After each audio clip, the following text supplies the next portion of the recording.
مسلم شریف میں اس حدیث کی اصل موجود ہے. ایک صحابی ہیں، نام ہے جلابیب، رنگ کالا، ہونٹ موٹے، ناک چپٹی، کوئی پاس نہیں بٹھاتا، پوچھنے والا کوئی نہیں، لوگوں کو نام بھی نہیں آتا ہوگا زیادہ لوگوں.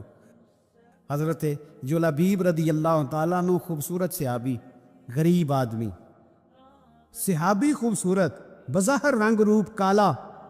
ایک جنگ میں بھی حضور کے ساتھ گئے، جنگ ختم ہو گئی، کچھ صحابہ شہید ہوئے، اللہ نے اسلام کو، مسلمانوں کو کامیابی دی. سارے لوگ اپنے اپنے شہیدوں کو تلاش کر رہے ہیں.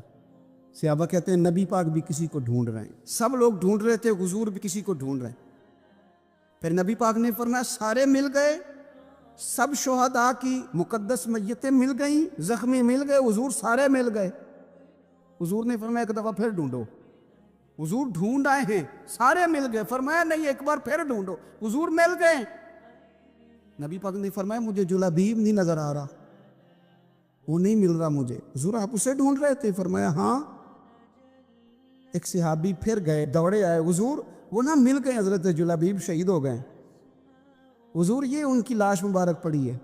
کریم رسول گئے تو صحابی کہنے لگے حضور یہ 7 لاشیں کافروں کی ہیں، ایک لاش حضرت جلابیب رضی اللہ تعالیٰ عنہ کی ہے. حضور وہاں کھڑے ہیں.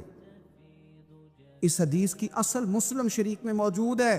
میرے نبی پاک صلی اللہ تعالیٰ علیہ وسلم نے فرمایا دیکھو میرا بہادر 7 کافروں کو قتل کر کے شہید ہوا ہے. یہ 7 کو قتل کر کے شہید ہوا ہے.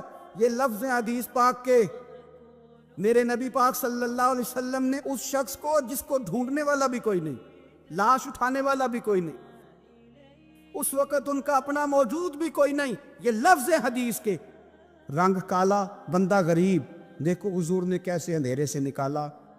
اللہ کے رسول سرانے کھڑے ہوئے اور اتنے اعلیٰ لفظ نہیں ملتے. امام حسین کے لیے ملتے، چند اور لوگوں کے لیے ملتے ہیں، ہر ایک کے لیے نہیں ملتے. نبی پاک نے اشارہ کیا، ان کی لاش مبارک پڑی ہے. فرمایا ھذا منی وانا منہ.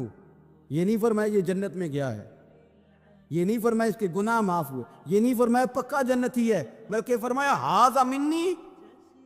لوگوں کا خیال تھا انہیں تو ڈھونڈنے بھی کوئی نہیں گیا تھا، ان کی تو خبر لینے بھی کوئی نہیں گیا، ان کا تو اپنا بھی کوئی نہیں تھا. لیکن وہاں کھڑے کھڑے حضور نے فرمایا میرے غلاموں سنو، تم اس کا رنگ کالا سمجھتے ہو، تم اسے لاوارث سمجھتے ہو، ھذا منی وانا منہ. فرمایا یہ مجھ سے ہے، میں اس سے ہوں، یہ مجھ سے ہے، میں اس سے ہوں. تو من شدی من تو شدم، ھذا منی وانا منہ، یہ مجھ سے ہے، میں اس سے ہوں. صحابہ کہتے ہیں وہ نا الفاظ کیا میٹھے تھے، کانوں میں گھوم گئے. اب اس کا کیا ترجمہ کریں؟ سونے نے بتا دیا یہ میرا، میں اس کا، یہ مجھ سے، میں اس سے. قبریں تیار ہو گئیں، سب اپنے اپنے شہیدوں کو قبروں میں دفن کرنے لگے. کہتے ہیں ان کی باری بھی آئی تو کچھ صحابہ نے انہیں بھی اٹھانا چاہا تو حضور نے فرمایا ہٹ جاؤ، تمہیں بتایا نہیں ھذا منی، میرا ہے، پیچھے ہٹو نا، قربان جائیں. کہتے ہیں سب پیچھے ہٹ گئے تو جس طرح ماں بیٹا اٹھاتی ہے. حضور نے ایک ہاتھ ان کے سرہانے کے نیچے رکھا، ایک ان کی ٹانگوں کے نیچے رکھا، اور حضور نے یوں اٹھایا. او یارو پتہ نہیں میں کیا کہہ رہا ہوں. یہ حدیث کے لفظ ہیں، مر جانے کو جی چاہتا. حضور نے یوں اٹھایا، پھر نبی پاک اکیلے لے کے قبر میں اترے. میں نے جب حدیث پڑھی تو میں نے نا اس کے حاشیے میں ایک جملہ لکھا ہے، جب حضور نے اٹھایا نا تو یقیناً نبی پاک صلی اللہ علیہ وسلم نے ماتھا بھی چوما ہوگا، یقیناً حضور نے پیار بھی کیا ہوگا. حضور نے قبر میں لٹایا تو میں نے نیچے ایک حاشیہ لکھا ہے، میں نے کہا حضرت جلابیب، لوگ تو جب مٹی ڈالتے ہیں تو مدینے والے آتے ہیں نا، تجھ سے کیا حساب کتاب ہوگا؟ مٹی ڈلی نہیں اور اللہ کی ساری رحمتیں پہلے قبر میں پہنچ گئی. قبر میری تے میرے اب پیرا جے کر پامیں پھیرا، قبر دے اندروں ہڈیاں اٹھ کے مجرا کر سن تیرا. کیا کہا بریلی کے امام نے، کہنے لگے ماہ مدینہ اپنی تجلی عطا کرے. یہ ڈھلتی چاندنی تو پہر 2 پہر کی ہے، یہ ڈھلتی چاندنی تو پہر 2 پہر کی. میرے دوستو، نہ دائیں بائیں بھیک مانگو، نہ چاپلوسیاں کرو دنیا داروں کی، نہ ادھر ادھر بھاگو. اعلیٰ حضرت کہتے ہیں تم ٹھوکریں کھاتے پھرو گے، ان کے در پہ آ پڑو. قافلہ تو اے رضا اول گیا آخر گیا، حضور کی بارگاہ کی طرف توجہ کرے، رج کے پیار کرے مدینے والے محبوب سے۔ ابن حزم کہتے ہیں کہ مصر میں ایک تاجر بڑا کامیاب ہو گیا تھا، بڑا کامیاب تاجر ہو گیا، تو زندگی میں جتنے لوگ بھی کامیاب ہوتے ہیں ان سے حسد ہوتا ہے، اس سے بھی اس کے ارد گرد کے لوگوں نے حسد شروع کیا۔ اب تاجروں نے پلاننگ کی کہ اسے خراب کیسے کرنا ہے۔ وہ ایک دن اپنے گھر سے نکلا، سفید کرتا سفید پگڑی باندھ کے باہر۔ اب 5-6 لوگوں نے پہلے سے منصوبہ بندی کی ہوئی تھی۔ ایک صاحب اسے ملے، کہنے لگے ماشاءاللہ آج تو سفید کرتے پر سبز امامہ سبز پگڑی بڑی ہی اچھی لگ رہی ہے۔ تو ہنس کے کہنے لگا لگتا ہے آپ سو کے اٹھ کے آئے ہیں، پگڑی تو میری سفید ہے۔ اس نے کہا چلو پگڑی تو سبز ہی ہے، باقی آپ نہیں مانتے تو آپ کی مرضی، کو آگے بڑھا۔ تو اب چونکہ پلاننگ تھی تو ایک شخص اور ملا، اس نے کہا کیا بات ہے سفید کرتے پر آپ کا پیلے رنگ کا امامہ کیا جچتا ہے؟ اس نے کہا یار کو خدا کا خوف کر۔ ہنس کے کہا کیا ہو گیا، تیری اینک کا نمبر تو نہیں تبدیل ہونے والا ہوا؟ اور بھائی میں نے تو سفید کرتا اور سفید ہی امامہ باندھا ہے۔ اب 2-3 لوگوں کی دفعہ تو وہ مسکرایا، لیکن وہ ڈھیر سارے لوگوں نے منصوبہ بندی کی تھی۔ وہ جب چوتھے کے پاس گیا تو اس نے بھی کہا کہ کیا بات ہے سفید کرتے پر پیلے رنگ کے امامے کی؟ اس نے کہا پیلا کہاں ہے؟ اب وہ غصے ہونے لگا۔ اب وہ چھٹے کے پاس گیا تو اس نے کہا جناب کیا بات ہے سفید کرتا اور کالا امامہ؟ اب وہ غصے میں اتنا باولا ہوا کہ پہلے ہنسا پھر رویا، پھر اسے سمجھ نہ آئی کہ دکان کا تالا کس چابی سے میں نے کھولنا ہے۔ بس وہ شام ہوئی تو اس بیچارے کو بچوں نے روڑے مارنے شروع کر۔ وہ اتنی تکلیف میں آ گیا کہ لوگ اسے پاگل کہنے لگے۔ کیوں؟ اس لیے کہ لوگ منصوبہ بند، افواہ تھی نا کہ میری طبیعت خراب ہے، تو لوگوں نے حال پوچھ پوچھ کر بیمار کر دیا۔ لوگوں کی باتیں، لوگوں کے تبصرے، لوگوں کے کومنٹس، بولے امام شافعی۔ امام شافعی فرمانے لگے لوگوں کی باتیں پتھروں کی طرح ہوتی ہیں، یہ روڑوں کی طرح ہوتی ہیں، اگر انہیں کمر کے اوپر رکھ لو گے نا تو یہ تمہاری کمر توڑ دیں گی، اور اگر تم ان کو اپنے پیروں کے نیچے رکھ لو گے تو تمہارا قد اونچا ہو جائے گا۔ بس دنیا میں وہ لوگ پریشان ہوتے ہیں جو لوگوں کی باتوں کو کندھوں پر سوار کر لیتے، جو پیروں کے نیچے رکھے، جو پاؤں کے نیچے رکھے ان کا قد۔ وہ پرانے زمانے میں نا عارف رومی رحمۃ اللہ علیہ فرماتے ہیں کہ ایک بیل گائے گر گئی تھی کنویں کے اندر، تو اب وہ لوگ اس کو نکال تو نہیں سکتے تھے، تو انہوں نے اس طرح کیا کہ مٹی ڈالنی شروع کر دی کہ اب بدبو آئے گی، پریشانی ہوگی، تو اس کو بند کر دیتے ہیں اندر ہی کنویں کو، کنواں نئی جگہ پہ کھود لیتے۔ انہوں نے جب اس کے اندر مٹی ڈالی نا تو وہ گائیں جو تھی وہ مٹی جھاڑ کے تو مٹی کے اوپر آ گئی، انہوں نے پھر مٹی ڈالی تو وہ تھوڑی اور اوپر آ گئی، اور مٹی ڈالی تو اور اوپر، مٹی ڈالتے گئے اور گائیں وہاں سے کنویں سے باہر آ گئی۔ لوگوں نے دفن کرنا چاہا، وہ باہر نکل آئی۔ اور میرے بھائی لوگ بھی اپنی باتوں میں دفن کرنا چاہتے ہیں، لیکن یاد رکھنا جو چمکنے والے تھے وہ چمکتے ہی رہے، جن کو اللہ نے عزت دی تھی ان کی گھٹائی کوئی نہیں سکا۔ یہاں تو میں نے یہ دیکھا ہے اس معاشرے میں کہ جھوٹے سے جھوٹا آدمی، اس کے بھی فالوور ہوتے ہیں، دغے باز سے دغے باز بندہ، اس کے بھی گویوں کے فالوور، اداکاروں کے فالوور، فلانے کے فالوور۔ اس کا یہ تو بھئی انسان کا مزاج ہے، ہر بندہ کانوں کا کچا ہے، کوئی تھوڑا زیادہ کچا ہے، کوئی تھوڑا کم کچا ہے، تو باتیں تو ہوگی، لوگ منہ میں زبان رکھتے ہیں تو گفتگو تو کریں گے۔ اب یہ اثر لینے والے پہ ہے کہ وہ اس کا اثر کس طرح کا لیتا ہے۔ ہمارے ہاں بڑے بڑے سمجھدار لوگ نفسیاتی ہو جاتے ہیں، بڑی بڑی سمجھدار خواتین نفسیاتی ہو جاتی ہیں، میری ساس باتیں کرتی ہے، میری نند باتیں کرتی ہے، مجھے فلانا باتیں کرتا ہے، مجھے فلانا۔ بھائی باتیں جس کے منہ میں زبان ہے اس نے بات تو کرنی ہے۔ اب آپ نے کیوں یہ دعویٰ کر لیا ہے کہ آپ اتنے اونچے چلے جائیں کہ آپ کو بات ہی کوئی نہ کرے؟ کیا حرج ہے اس میں؟ اگر کوئی آپ کو بات کر دے تو کیا ہیں ہم، کسی نے کر لی تو پھر کیا ہوا؟ اس کا اتنا اثر قبول کرنا کہ ساری رات سونا ہی نہ، پریشان ہو جانا۔ اور بعض لوگ ایسے ہیں جنہیں اتنی باتیں نہیں ہوتی جتنی انہیں ٹینشن ہوتی ہے.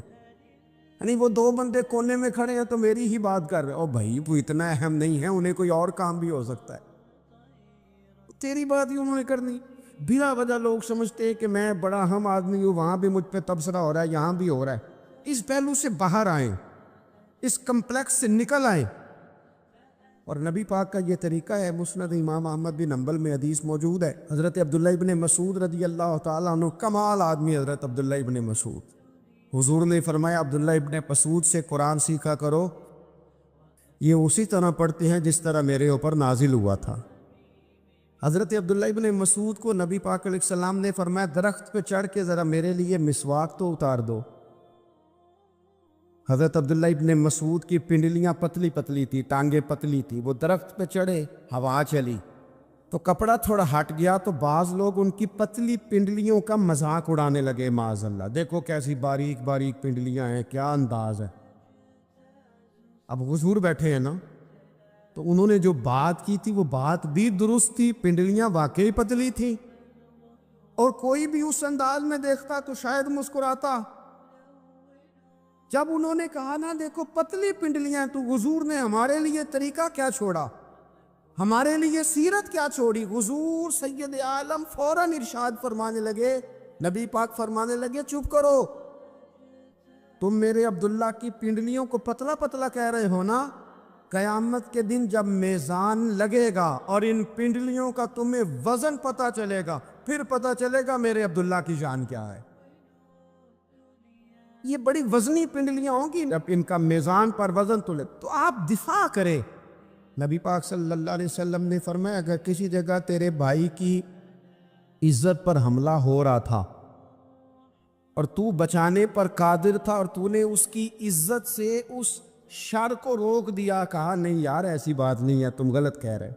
فرمایا اگر تم کسی کی عزت کا دفاع کرو گے تو فرمایا جہاں تمہاری عزت خراب کی جا رہی ہوگی, رب وہاں تمہاری عزت کا دفاع فرمائے گا, اللہ تمہاری عزت کا محافظ بن جائے گا. لیکن ہم کیا کرتے ہیں, ہم لوگ باتیں کر رہے ہوتے ہیں تو ہم ان باتوں میں ایک بات اور شامل کرتے, ہم ان باتوں میں ایک بات اور شامل کر لیتے ہیں, اور انداز اختیار کر لیتے ہیں, اور جو آپ کے حق میں ہے اس نے مخالف نہیں ہونا, اور جو مخالف ہے اس نے کبھی حق میں چھوڑے. آپ کس کو قائل کر رہے ہیں, جس کی سمجھ میں آتی ہے وہ قبول کرے, نہیں آتی تو دروازہ کھلا ہے, کہیں اور تشریف لے جائے. ہمارا یہ مزاج بن گیا کہ بلا وجہ کی وضاحتیں بھی بندے کو کمزور کرتی ہیں, بلا وجہ ہم کمزور پڑ جاتے ہیں, تھوڑے بے نیاز ہو جائے. چھوڑے اتنی اتنی لمبی زبانیں کھول کے لوگوں نے صحابہ کے بارے میں باتیں کی, باتیں ہو رہی ہیں. لوگ جن کو دبانا چاہتے تھے, آج نہیں صوفیاء کی مخالفت شروع ہوئی, ان کے زمانے میں بھی ہوئی, ان کے دور میں ان کے خلاف کتابیں لکھی گئیں. لکھنے والے خدا جانے کہاں ہیں, اور داتا صاحب ہو رہی ہے, خواجہ صاحب ہو رہی ہے. حضور غوث اعظم کے ان کے زمانے میں بھی ایسا نہیں ہوا کہ بڑی خوشی سے لوگوں نے آگے بڑھ کے پھول ڈالے ہوں. ان کے دور میں باقاعدہ جتھے تیار ہوئے, جتھے, اور پورا کام کیا گیا. اور ویسے بھی اگر کوئی شخص آپ کا مخالف ہی نہیں ہے تو پھر آپ کو چمکنے کا مزہ کیسے آئے گا. کوئی تو مخالف ہو نا, کوئی تو ہو نا جو کوئی بات کرے. دیکھیں نا, اگر اندھیرا نہ ہو, رات نہ ہو, تو بلب کی کوئی اہمیت رہ جائے گی. یہ چمکتا ہی تب ہے جب اندھیرا زیادہ ہوتا ہے. ہم کہتے ہیں اندھیرا ہو گیا, اور بھائی تجھے چمکنے کا موقع دیا ہے اندھیرے نے, تجھے اس نے عروج دیا, تم دیے باد مخالف سے نہ گھبرا اے عقاب, یہ تو چلتی ہے تجھے اونچا اڑانے کے لیے. تو باتوں سے پریشان نہ ہو. میں نے کہا کہ اگر آپ باتوں کا پہاڑ بنا کے اوپر سوار ہو جائیں گے نا تو قد اونچا کریں گی باتیں. جو بندہ ڈسکس ہونے لگ جاتا ہے وہی تو مشہور ہوتا ہے, اسی کی تو بات ہوتی ہے. دیکھیں کیا ہوتا تھا بھلا مکے میں, کوئی بندہ باہر سے آتا تو ابو جال اسے کھڑا کر کے کہتا حضور کے پاس نہ جانا, تو کہتا پتہ تو کروں بھلا نبی پاک کے پاس کیا ہے. پتہ تو کروں بھلا حضور کے پاس کیا ہے۔ تو جن سے تعارف نہیں ہونا تھا وہ بھی تعارف کرا رہے تھے رسول پاک۔ تو اس لیے باتوں سے گھبرا جانا، ہاں ایک بات ہمیں کتاب و سنت میں ملتی ہے، اس پر ضرور غور کریں، تہمت والی جگہ سے بچیں۔